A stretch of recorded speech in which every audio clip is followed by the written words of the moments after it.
mais capable aussi d'actions tranchantes.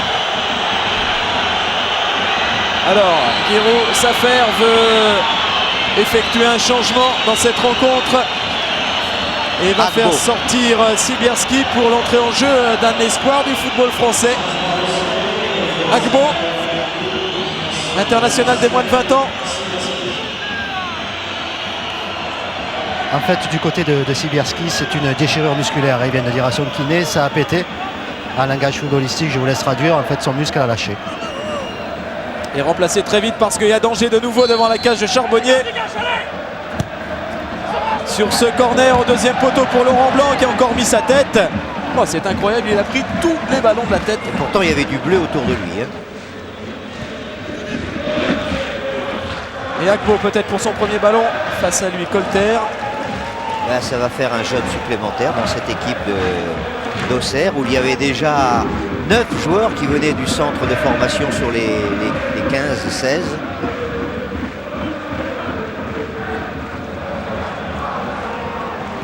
« 19 ans pour ce garçon, Kwame Agbo. Laurent Blanc, qui était en Malaisie cet été pour disputer le championnat du monde des moins de 20 ans. Domoro. Et oui, quand on sait que toute la défense d'Auxerre tous les joueurs viennent du centre de formation, à part Radé.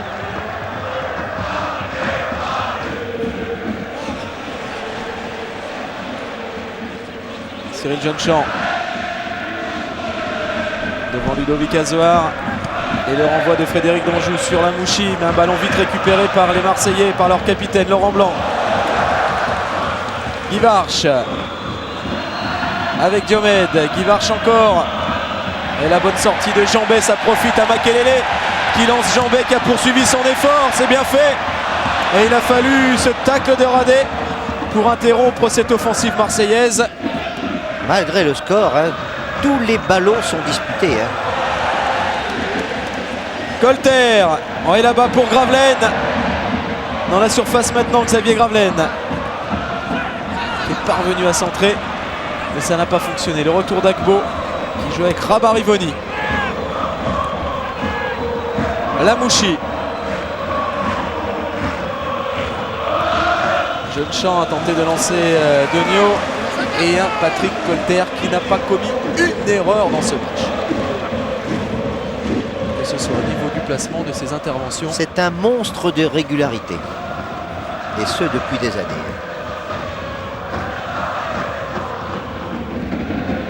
Camara.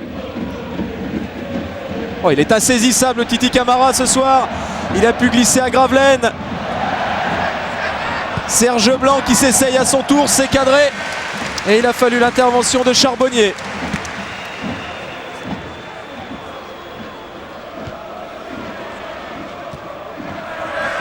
Il y a une grande maîtrise collective chez les Olympiens.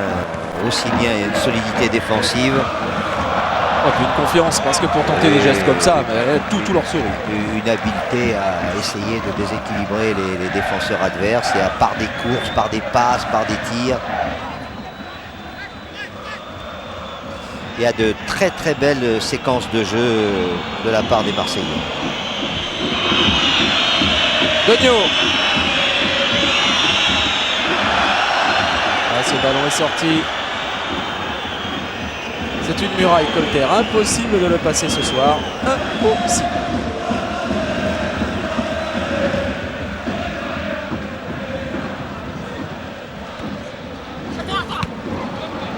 De nouveau sorti ce ballon et de nouveau une touche en faveur des Marseillais. Les remplaçants marseillais, Bertin, Chouafny, Brando.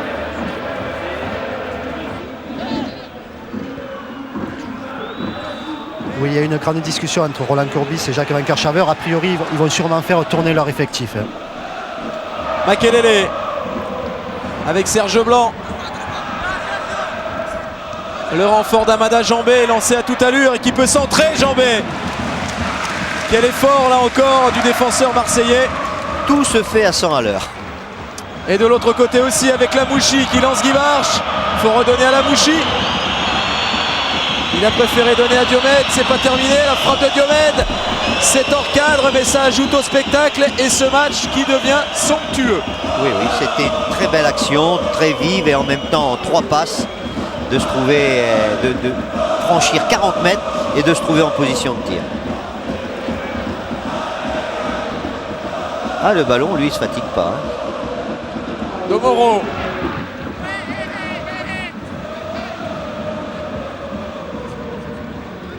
Avec Titi Camara. Et c'est passé face à Radé, peut accélérer derrière. Camara est lancé, Gravelaine.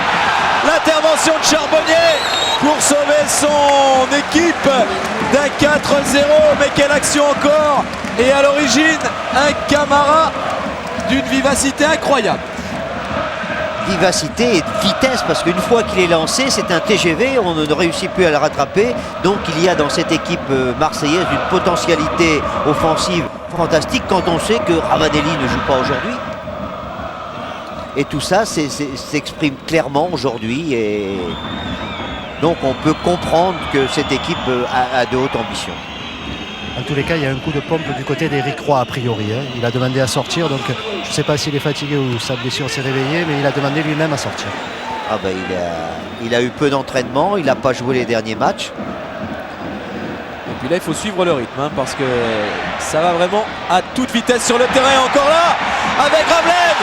Et le voilà récompensé, Gravelaine. Xavier Gravelaine de tous ses efforts. Sur cette rencontre, il s'est essayé à plusieurs reprises. Il venait d'échouer sur Lionel Charbonnier. Cette fois sur une passe décisive remarquable de Makelele. Gravelaine ajoute un 4e but. Et Marseille donne une leçon à la JOCR. Et on peut voir qu'au départ, c'est encore Laurent Blanc qui fait une transversale. Et on peut dire que c'est dommage quand même pour la JOCR d'encaisser un 4e but. Mais c'est quand même un mérite à Gravelaine qui s'est trouvé en pointe depuis le début du match et qui n'a pas encore marqué. Maintenant, c'est fait. Et qui avait pourtant créé le danger, Xavier Gravelaine. Le 2e meilleur buteur marseillais porte son capital à 5 avec ce 4e but de la rencontre. Et quel match aussi le Claude Makelele qui vient d'offrir un but magnifique là à Gravelaine. Là, je crois que Roland Courbis va pouvoir faire tourner son effectif parce que normalement, et malgré toute la considération que l'on peut porter à Auxerre, il faudrait un gros miracle pour que les Bourguignons reviennent dans ce match, hein, Michel. Oh oui, là, maintenant, tout à l'heure on parlait déjà de coup de barre, mais maintenant c'est un coup de massue. Hein. Alors le tout, c'est de continuer à jouer, de faire voir que ce sont des joueurs professionnels. Ce qu'ils font d'ailleurs, c'est plus la qualité de Marseille que la faiblesse des joueurs d'Auxerre. En tous les cas, il va y avoir un changement. Hein. C'est Olivier Echouafny qui va remplacer sûrement Éric Roy. Roland Courbis m'a demandé de rentrer en numéro 6, mais moi j'ai refusé. J'avais pas de licence. Mais vous savez bien que c'est pas votre poste, Laurent, le 6. Non, ça va trop vite, surtout pour Laurent. Ça va beaucoup trop vite. Camara. Ah, chaque action est un spectacle à elle seule et chaque action apporte son lot d'émotions et son lot de frissons à la défense auxerroise. Des Auxerrois en danger sur tous les coups en ce moment. Début de saison, les gens souriaient aux actions de Camara. Là, tout le stade s'est levé lorsqu'il a tiré au but. Roy avec Azoir, Domoro, Blanc. Oui, c'est Roy qui va sortir. Echouafny qui a fait de très bons matchs et qui n'est pas sorti du tout parce qu'il ne méritait pas de jouer. Mais pour le reposer, c'est Roland Courbis qui veut faire tourner son effectif. Serge Blanc qui conserve ce ballon, va pouvoir centrer. C'est renvoyé par Frédéric Danjou et la contre-attaque menée par Rabarivoni qui lance Bernard Diomède, rattrapé par une autre bombe dans cette équipe marseillaise. Amada Jambet lui aussi impeccable. Ce qui est bien, c'est que les Marseillais ne se sont pas contentés de, comme on dit maintenant, de gérer le résultat. Ils ont continué à attaquer, continué à essayer de harceler la défense adverse avec réussite. Et quelle réussite, innovation. Le stade Vélodrome debout pour saluer la sortie de Ludovic Azoir. Eh bien non, c'est pas Éric Roy qui sort. Hein. Et l'entrée en jeu de Chouf, Olivier Echouafny.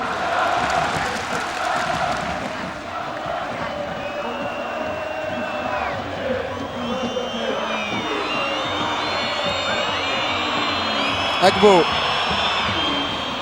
Vous voulez donner derrière à Barivoni. Mais cette fois, quelque chose est vraiment cassé dans cette formation auxerroise. Fort probablement le moral.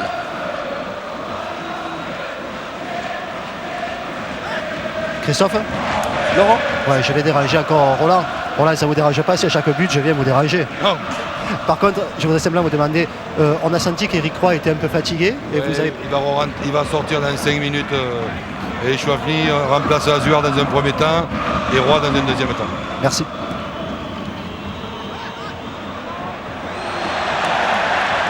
Serge Blanc qui a récupéré ce ballon. Ah, derrière malheureusement.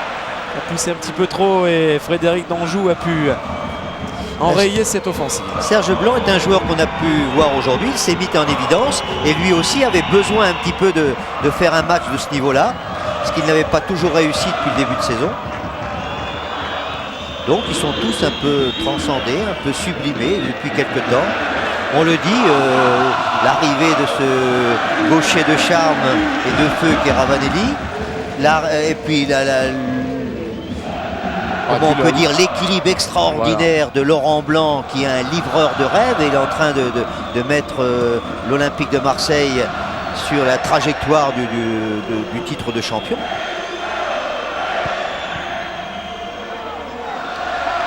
Domoro. Et puis la qualité de l'effectif dans son ensemble.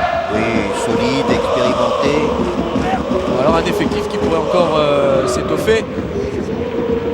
Vous n'y voyez là pas de lien très proche, mais aujourd'hui sont présents dans le stade Vélodrome et Jafé Ndoram qui est blessé, qui ne peut pas disputer son match avec Monaco à Toulouse, et Christian Carambeu qui est venu voir par pure amitié ce qui se passait à Marseille. Donc vous savez que le marché de décembre, le mercato comme on l'appelle, ouvre bientôt.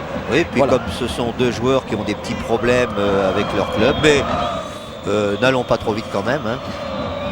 Non, mais il fallait le signaler quand même. Ben, on signale leur présence comme spectateur.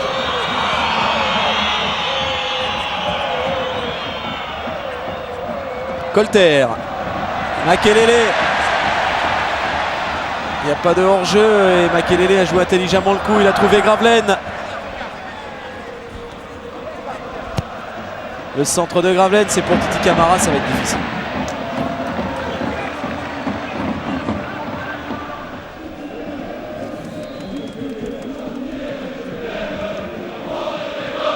Danjou.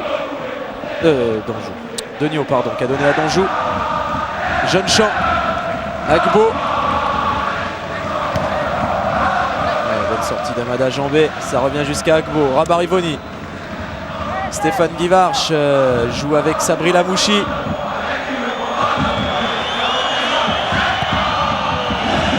Et son centre atterrit sur la tête de Cyril Domoro qui renvoie le danger. Récupération Cyril Jeunechamp. Rabarivoni. Et intervention de Claude Makelele. Marseille est maître incontestablement dans ce match.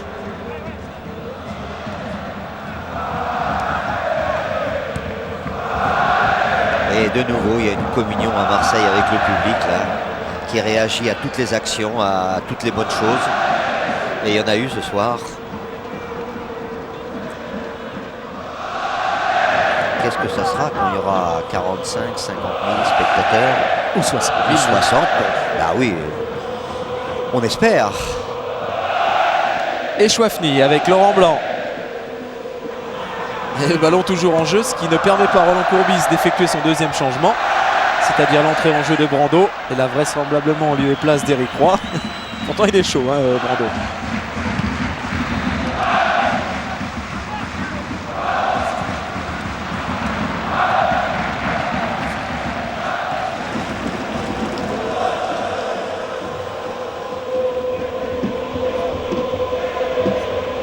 Laurent Blanc.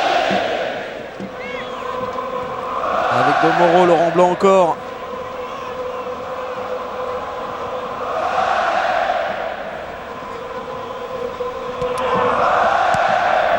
Makelele, Domoro, Laurent Blanc. On parlait de gestion tout à l'heure. Michel, on est entré dans cette phase-là. Oui, oui, parce que 4 buts, c'est bien. À 4 buts, ça porte l'attaque de Marseille à 25 pour l'instant, ce qui la met à hauteur d'Auxerre, qui était avant cette rencontre la deuxième meilleure attaque du championnat, sachant que Marseille est également la meilleure défense du championnat. Généralement, quand on a une des meilleures attaques et la meilleure défense, on n'est pas loin de la vérité.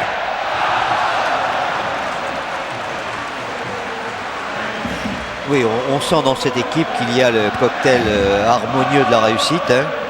Ils ont une grande confiance, ils ont une détermination dans tout ce qu'ils font, et puis ce qui ne les empêche pas d'être calmes quand il le faut. À l'image on va toujours citer le même, mais c'est vrai que Laurent Blanc a une telle emprise. Ouais, c'est lui qui a ressorti avec maestria ce ballon prolongé par Colter. Voilà la touche et voilà le changement qu'attendait et Roland Courbis et surtout Frédéric Brando qui commençait à s'impatienter depuis quelques minutes. Elle va entrer en jeu pour les 24 dernières minutes. Non.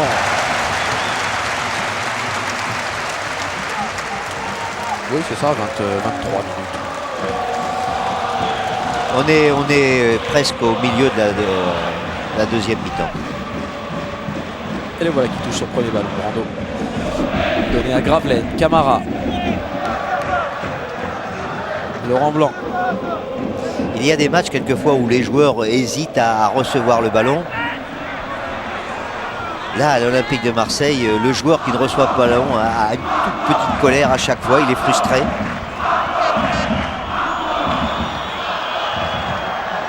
Colter. Oh, il y a du monde. Il y a du monde côté blanc. Il y a Brando qui est dans la surface et qui va... Non, qui n'obtient pas un coup franc.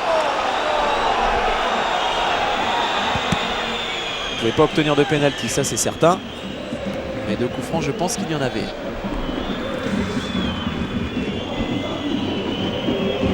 Christophe? Oui, Laurent. Oui, je suis en compagnie de Eric Roy. Eric, déjà, on vient à vos nouvelles. Vous êtes sorti parce que vous étiez fatigué ou parce que vous avez toujours un problème physique à votre mollet? Bah, je crois que vous savez, j'ai fait à peu près je crois 16 jours ou 17 jours sans courir. Là. J'ai seulement repris l'entraînement mercredi, donc c'est sûr qu'au niveau rythme, ça me manque un peu parce que 16 jours sans courir, à notre niveau, bah, ça laisse des traces. Donc déjà, je suis content d'avoir tenu, je ne sais pas combien, mais bon, combien il reste là? Oh, il doit rester au moins 20 minutes. Ouais, d'avoir tenu un peu plus d'une heure, déjà je suis satisfait. Maintenant, et puis en plus ce soir, on a quand même pris du plaisir, on arrive à un bon match. Donc en plus, comme le score est acquis, je crois qu'il est important également de faire tourner parce qu'on joue jeudi déjà. Vous êtes devenu une pièce essentielle dans ce dispositif marseillais. Je sais pas, je sais que l'entraîneur compte beaucoup sur moi, c'est sûr. Maintenant, j'essaie de répondre au mieux à ses attentes. Je joue. L'entraîneur et le président. Oui, le président, c'est sûr aussi. Mais bon, vous savez, il n'y a pas que moi dans cette équipe, il y a beaucoup de joueurs. Et c'est vrai que ce soir, si tous les soirs pouvaient être comme ça, on se fait vraiment beaucoup plaisir. Merci. Oui, voilà. Laurent Paganet. Le mot revient toujours, plaisir. On s'est fait plaisir, on joue avec plaisir. Plaisir et résultat, c'est souvent indissociable. Domoro qui a envoyé ce ballon. Et Chouafny pour Colter. Face à Thomas Degnaud qui aura passé une bien mauvaise soirée face à Colter. Degnaud, l'attaquant serrois.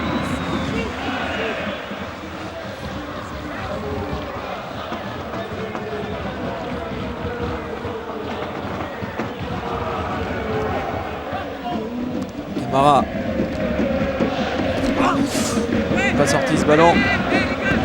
Et c'est reparti avec Radé, Guivarch, Lamouchi. Non, bonne intervention de Claude Makelele. Aucune solution côté Auxerrois. Colter avec Laurent Blanc. Pour qu'une équipe puisse s'exprimer, il faut quand même qu'il y ait des variétés d'initiatives, ce qui manque aujourd'hui à cette équipe auxerroise, qui est, c'est vrai, sous l'emprise de l'Olympique de Marseille. Mais on sent quand même qu'il y a beaucoup de timidité dans tout ce qui est fait.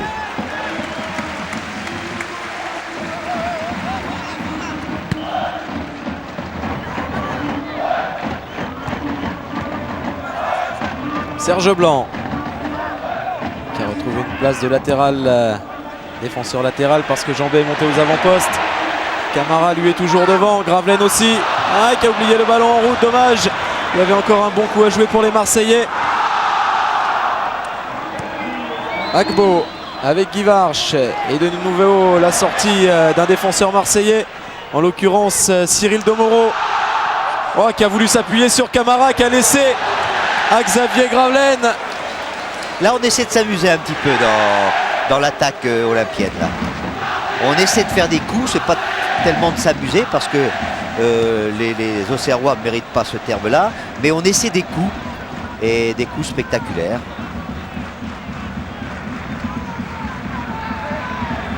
Lamouchi derrière avec Sylvestre.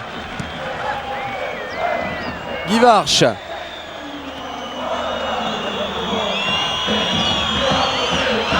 pu lancer Rabat-Rivoni.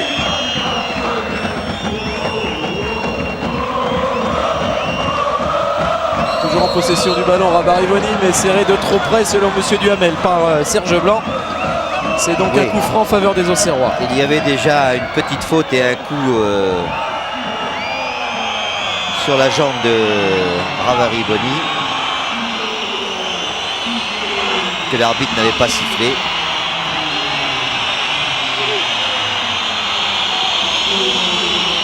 Et il va y avoir des changements dans les deux équipes. Du côté de Marseille, Moses va rentrer. Et du côté d'Auxerre, c'est G.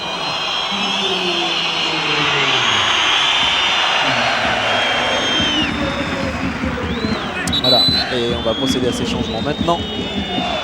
Moses à la place de qui? Camara. Peut-être. Il va prendre une pointe de l'attaque. Alors sa vitesse va encore être un double danger pour Auxerre si on laisse des espaces. À la place de Gravelaine. Camara est dans un bon jour et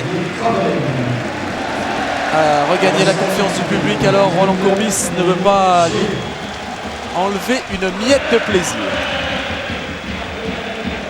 C'est vrai.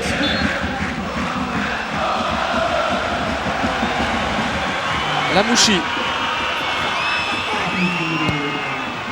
peut centrer, Sabri Lamouchi, la tête de Diomède, elle n'est pas du côté auxerroise. Du côté auxerrois, la réussite dans ce match.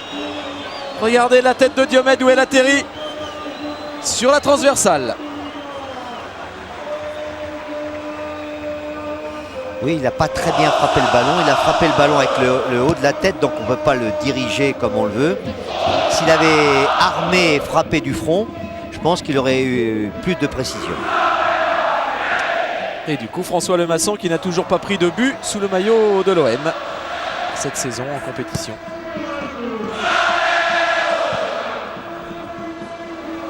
Diomède, il va tenter sa chance. C'est récupéré par Guy Varche, bien suivi par Domoro. Il a manqué de vivacité un petit peu. Il y avait un ballon qui était arrivé un petit peu par surprise sur le mauvais dégagement. Diomède avait vu que Lemasson avait déserté sa cage. Et s'est dit pourquoi pas, effectivement pourquoi pas.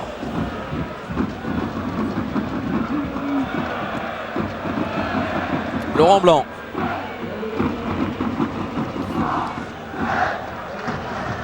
S'appuie sur Moses. Thomas Dogno avec Cyril Jeunechamp. Et l'intervention de Colter, ce sera un carton pour Cyril Jeunechamp. Le deuxième carton de la soirée.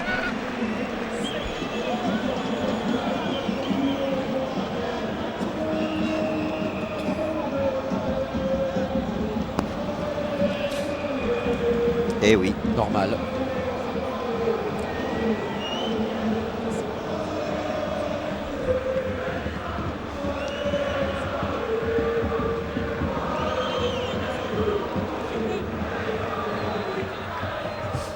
Moses a pris la pointe de l'attaque.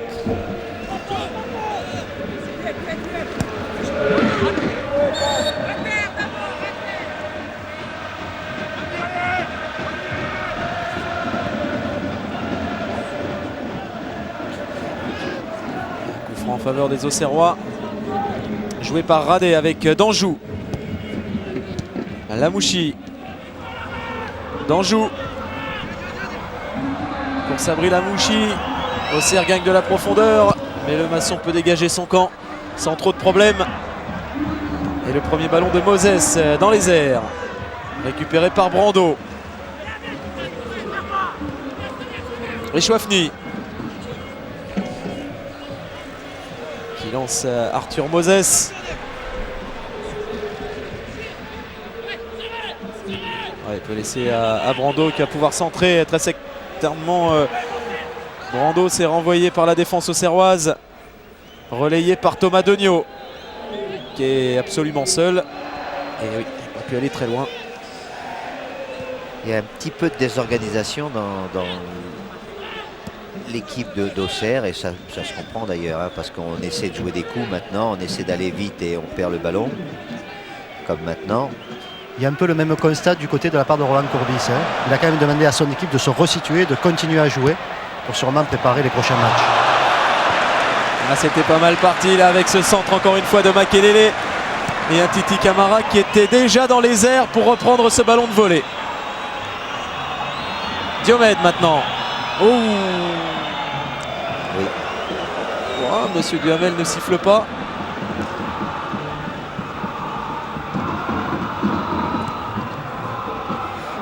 Ça semblait litigieux pourtant. Roland Courbis a raison d'exiger toujours que les joueurs restent concentrés, même lorsqu'on mène 4-0. C'est un entraînement et il faut s'habituer à ça, à cette exigence du mental.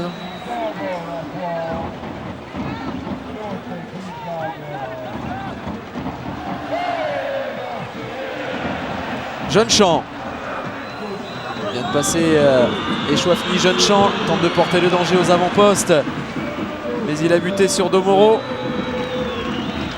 et le choc a été rugueux. Jeune-Champ reste à terre. Diomède, il semble souffrir. Cyril Jeune-Champ.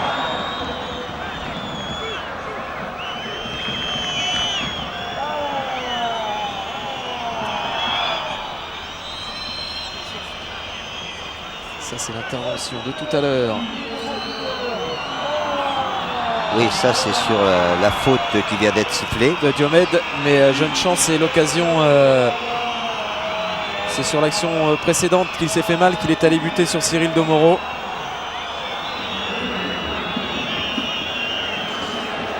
Oui, c'est la civière qui tarde. Non, non, elle est là. Voilà. Oui, c'est la cheville qui est coincée entre les deux jambes de Domoro. Oui, la cheville ou le genou.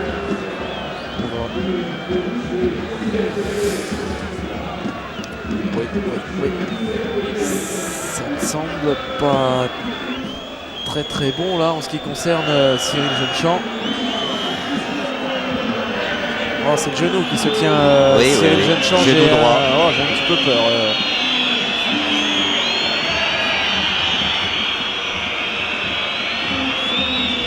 Bon, ben voilà c'est dommage de terminer un match comme ça, en espérant que ça ne soit pas grave. Et une occasion peut-être pour Guy Varche de rattraper Laurent Blanc s'il tire ce coup franc avec efficacité. Le Maçon construit son mur, il bouge. Jeune-Champ était remplacé par Jay. Allez, l'occasion pour les Auxerrois de réduire le score, de sauver l'honneur, même pas. C'est renvoyé par le mur marseillais. Marseille qui ne laisse rien passer.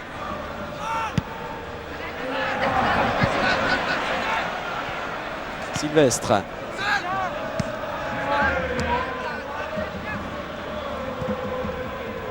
Richouafny avec Moses. Serge Blanc. Domoro. Oui, Christophe. Oui, j'étais à côté du kiné, à côté de Cyril Jeune-Champ. Ça a l'air quand même assez sérieux. Hein. oui, j'ai un peu peur pour les ligaments. Voilà, c'est un problème du genou. Il y avait quand même du jeu. Hein. Il y avait un petit tiroir et le kiné a de suite pris Cyril Jeune-Champ et l'a amené dans le vestiaire. Ça semblait assez